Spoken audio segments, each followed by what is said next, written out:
Welcome to episode 15 of Drew's Baseball Crew.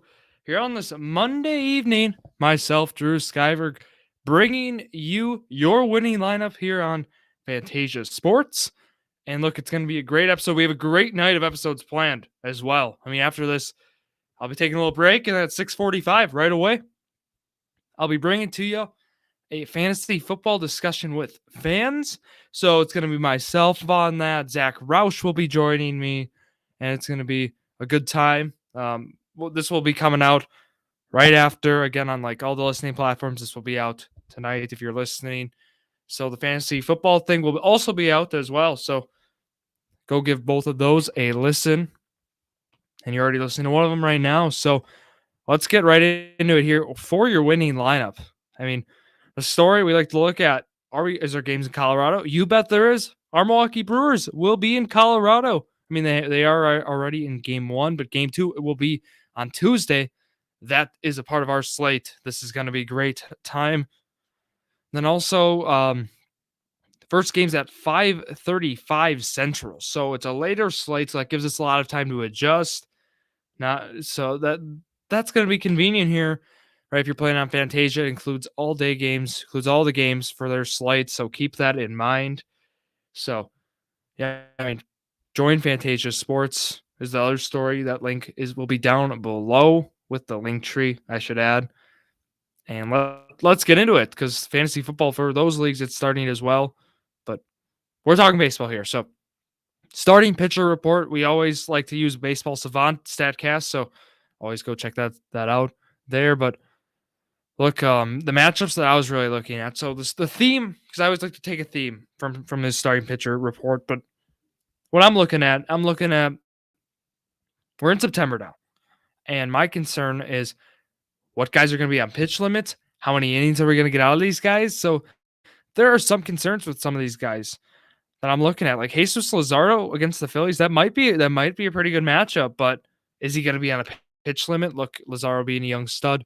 A little concerned with that, so I will not be suggesting Jesus Luzardo today in with that and points, and it's just too much risk there and not enough upside to go with that. Same with Drew Rasmussen. I don't know how many innings we'll get out of him today, right? I mean, not a guy who used to be a reliever, now going into a starter. The transition now been over a year. Not sure what I think there. Otherwise, now let's get into some of the matchups I do enjoy. I still think Garrett Cole, depends on the price. I know he struggled, but against the Twins, I still think that matchup, it has to be something. I know it's not the Garrett Cole that's going to put up insane numbers anymore, but still could be a great matchup. Wade Miley against the Reds. Ooh, it's one of them that I'm like, okay, two pitchers, maybe one pitcher. No.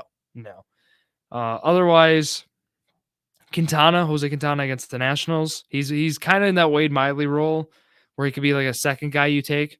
Maybe a higher floor guy. Not really a lot of upside there. Shane Bieber is my favorite matchup of the day. I'll go ahead and say that. Shane Bieber against the Royals. An XBA of a 234 for him against the Kansas City Royals roster. So those are some good numbers there. Also a K rate of 34.8%. Love those numbers for Bieber. Big fan of that matchup. His velo's been up to where it was at the start. So really liking that. Framber Valdez, also a good one. So a career 146 plate appearances for the Texas Rangers against Valdez. 224 XBA with a 292 xWOBA. So I like those numbers. I like them a lot. Valdez is number 2 probably on my list.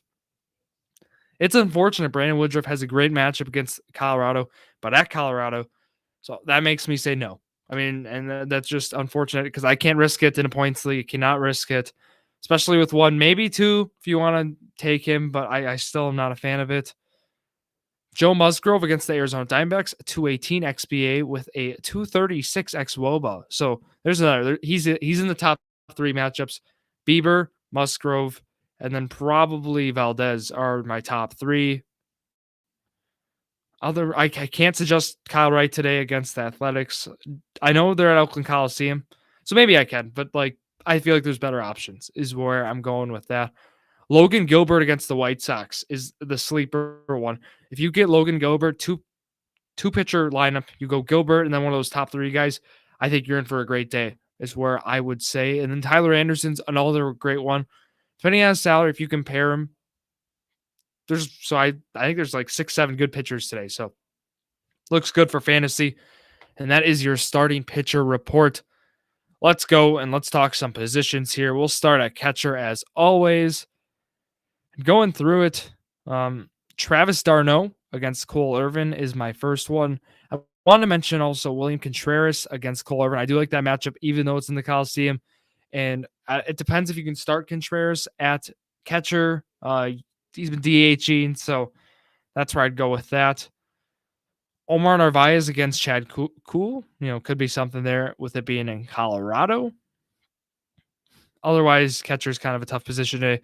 JT Realmuto against Jesus Luzardo. If you're looking at one.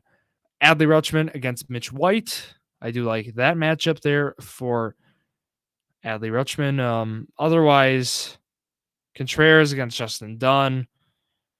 Maybe Austin Hedges, if you want to like punt catcher, really just take a cheap option. If Austin Hedges is starting as Chris Bubich, maybe you go with that matchup. But otherwise, yeah, catcher is not a position I am a fan of. Yeah, and Hedges for the Guardians, he's been batting like 7 through 9 in that lineup against. But with Bubich starting, there could be a good matchup there for guys like, which we'll get to at shortstop, Amed Rosario, Oscar Gonzalez, and right field or any outfield spot. So there could be some options there, but going back to the positions, that's kind of all I got for catcher. Not much today. For numbers wise, Josh Bell against Merrill Kelly, 3 for 6 with a home run, 0 strikeouts there for Bell. Vladimir Guerrero Jr. off Kyle Bradish, 4 for 8 with a home run, 0 strikeouts for him. Rowdy Tellez against Chad Kuhl, 2 for 5 with a double for Tellez. I like that with, of course, in Colorado. Luis Arraez against Garrett Cole, 2 for 4 with a home run, 2 off of Cole. Otherwise, Ty France off Johnny Cueto. JD Davis off of Tyler Anderson. It gets a little tough after that. It's crazy. So Nathaniel Lowe, a guy who has better numbers against lefties than righties, which we don't really see that often, considering he's a lefty. 1 for 12 off of Valdez, so no way there. Alex Cobb has dominated against Freddie Freeman, 1 for 11. So I would stay away from that. But last one, Rhys Hoskins against Jesus Luzardo. I do think that could be a good matchup, but I'd be leaning towards more of those first basemen. I'd go heavy, spend a decent amount of your salary today on first base with guys like Guerrero Jr., Bell, Tellez are my top 3. Maybe Owen Miller will be thrown in there too. But second base, John Birdie against Aaron Nola, 3 for 8. So with him, you're looking at steals too. I don't know if Birdie's playing though. If he's in the lineup, I'm not sure with any injury concern right now. So keep that in mind with Birdie. I'll tell you a guy I'm staying away from, Colton Wong, 2 for 17 off of Cool for his career. Not good numbers at all.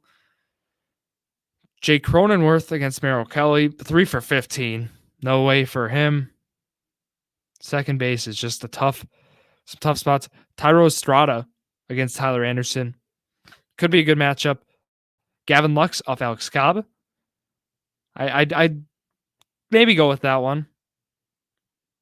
Otherwise, Vaughn Grissom off of Cole Irvin. Could consider that one. Rudy Odor against Mitch White. Cody Clemens then off of Mike Mayers, or probably not that one. It gets tough there. Second base is just not so great of a position today. Let me throw some other ones that I can find that I would consider. Gunnar Henderson, I guess I should say, instead of Rudy Odor. If he's in the lineup over him, I would take him for sure. You can always chase upside there when the salaries are low. Best time to get them in your lineups. Otherwise, Jeff McNeil off of Mitch Keller. There's one I would consider adding to my lineup. Nick Madrigal, if he's batting leadoff, maybe for some points, maybe you can get a run, maybe like 9 to 10 points.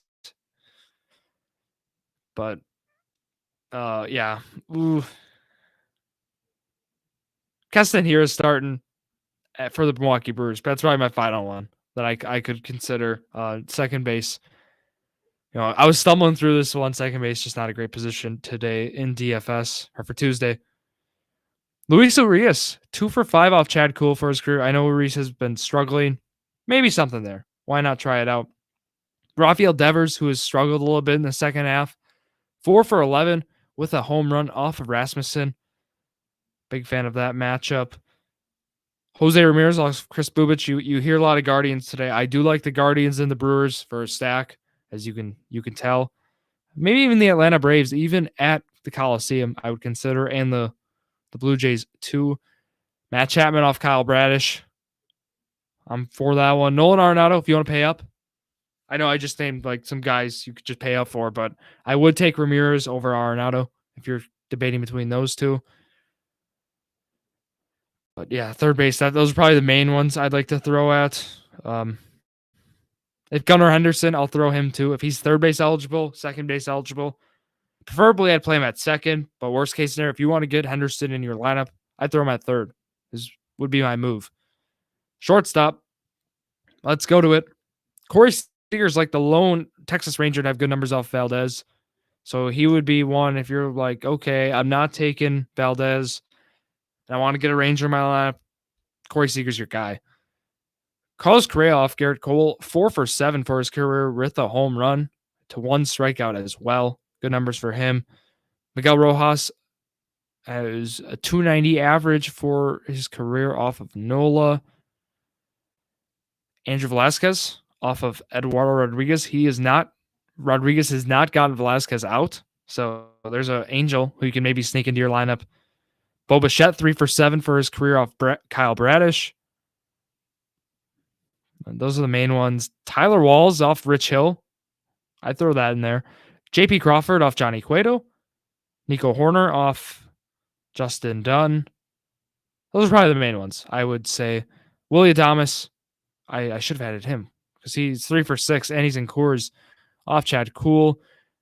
So Adames, Correa are my top 2 with Seager I'd throw in there and those other guys I mentioned with Walls, Crawford, and others. So, and of course, Ahmed Rosario. Can't forget him. But a lot of guys for short. Let's go to outfield before we wrap up here. So outfield today, it's a mixed bag. It really is. There's some I'm like, oh, nice. We got that matchup locked in. Like Mookie Betts. I love that matchup for him today. Off Alex Cobb. 10 for 33 with 2 home runs, only 2 strikeouts. So you're guaranteed hopefully some output. Robbie Grossman off Cole Irvin. Ronald Acuna off Cole Irvin. Both those, love it. You can maybe throw both of them in. Lourdes Gurriel off of Kyle Bradish. Great matchup there too. I feel like if you're going to do that stack strategy I was talking about, outfield's the position to really work with it in. With guys like, if you're doing Brewers, you can throw Yelich in there. You can do that and then add those Adames and Tellez. Maybe if you're doing some of the other squads like the Blue Jays, you can throw Gurriel in there. But otherwise, yeah, I mean, Adolis Garcia also has good numbers off of Valdez. I know wasn't many, but I'm intrigued though. I guess Jake Lamb, if you can throw him in the outfield, if he is outfield eligible against Johnny Cueto, 7 for 20 with 2 home runs. So Jake Lamb, if he gets in the lineup for the Seattle Mariners, I'd be looking at that great value play there for Jake Lamb. Nelson Cruz off Jose Quintana. I'm not sure about that one anymore. You can look at the career numbers, but look, Cruz has gotten older. There's too many concerns for me to take that play there. Other outfielders, I want to give a few more. Matt Vierling, if he gets in the lineup for the Phillies, he could be a budget guy. I'd be looking at him in that matchup. Yordan Alvarez, I know the hand's been a concern. I'd maybe say no, but if you could against Glenn Otto, why not? Some great upside there. Tyler Naquin against Mitch Keller. that might be one in my lineups. I'll probably sneak in. I do like that there for Naquin. Otherwise, get the main ones out. It gets tough. Miguel Vargas, if you wherever they have him position eligible, it's kind of a mixed bag wherever you're playing. That could be if you want to throw in a rookie, could be a guy. Tyler O'Neill, I'll add him to the list, and Mitch Haniger. I know I just throw a lot of outfielders, and it's like, well, who am I supposed to take? I give that to like if you want to do some of the low salary guys, I'd go like the guys like Matt Vierling, Tyler Naquin are my main ones. But if you want to do, and Robbie Grossman as well, but if you want to get some of the guys with a heftier salary, Gurriel's going to be up there with a higher salary, most likely. Other ones like Alvarez, of course, is going to have a heftier salary. O'Neill might, depending on where you play. Of course, Yelich will. But otherwise, I think that's kind of those are my main guys in the lineup that I would consider. If there's anyone else that you guys could think of, send them in to me, send them in your plays. Love to see it. Have some people already do that already. It's always fun to talk about it with others, but we'll be back here in a little bit to talk some fantasy football again. But otherwise, I got to go through the announcements. At Drew's Sports Crew, Instagram and Twitter. Drew's Sports Crew, Facebook, YouTube. Of course, Jordy Million will be coming your way this week as well. We'll be doing a live best ball draft. It'll be a lot of fun. So please go check that out which will have all that information on the social media. If you're interested in buying hats, contact those social medias. I can get you your hat. We can take care of all that business there. But otherwise, that is going to wrap it up for myself, Drew Skyberg. So thank you all for listening to yet another episode of Drew's Sports Crew, the perfect podcast for you.